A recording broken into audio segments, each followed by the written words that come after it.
இப்போ என்ன, இப்போ எப்படி இருக்க?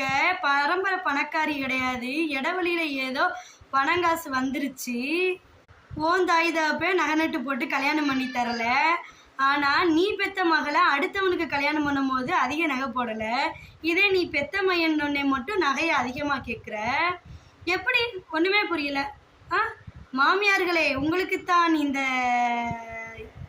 அதை சொல்லிகிட்டு இருக்கேன். அது எப்படி?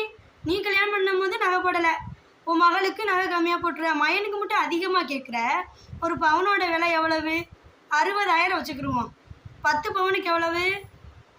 6 லட்ச ரூபா. அப்போ நீ கேட்குறது எவ்வளவு?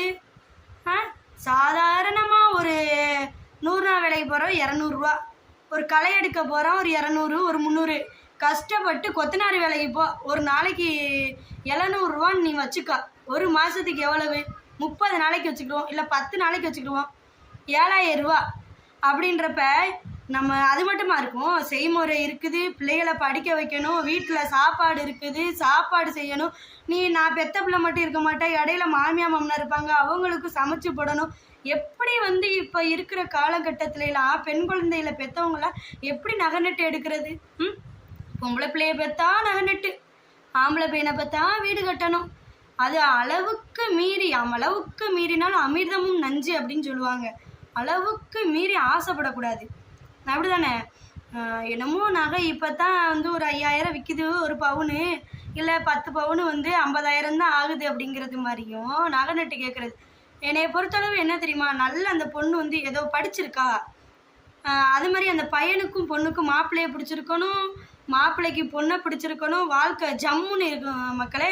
நம்ம என்ன உழைச்சி சம்பாரித்து சாப்பிட்டு அதே மாதிரி லைஃப்பை ஓட்டினாவே போதும். அதே மாதிரி இன்னொன்று என்னென்னா, மாமியார்கள் நகை வேணுங்கிறீங்களே, வாழ போகிறது அவங்க, பிடிச்சிக்கிடுச்சுங்கிறாங்க, வாழ போகிறது அவங்க. நீங்கள் ஏதோ வாங்கி கழுத்தில் போட மாதிரில நீங்கள் யோசிக்கிறீங்க. அதை நீங்கள் கொஞ்சம் புரிஞ்சுக்கிறணும். என்னன்னா, நம்மளே போடலை, நம்ம எப்படி இப்படி கேட்கலாம்ட்டு. அதுக்காண்டி இன்னொன்று பதிவு பண்ணிடணும். நீங்கள் லவ் மேரேஜ்னு சொன்னீங்களே, ஒருவேளை உங்கள் மாமியார் உங்ககிட்ட நகை கேட்டுட்டாங்களோ, இல்லை உங்கள் அம்மா அப்பா நகை போடலையோ அப்படின்னு கேட்டக்கூடாது. நான் 2017 கல்யாணம் பண்ணேன். 2018 ஜூன் மாதம் மதுரையிலேருந்து திருநெல்வேலிக்கு வாரப்பயே நகைகள் பண்டபாத்திரங்கள்லாம் கொடுத்து தான் அனுப்பிச்சாங்க. ஏன்னா இப்போ நடக்குது, அதெல்லாம் உங்களுக்கு நான் சொல்கிறேன். பாய்.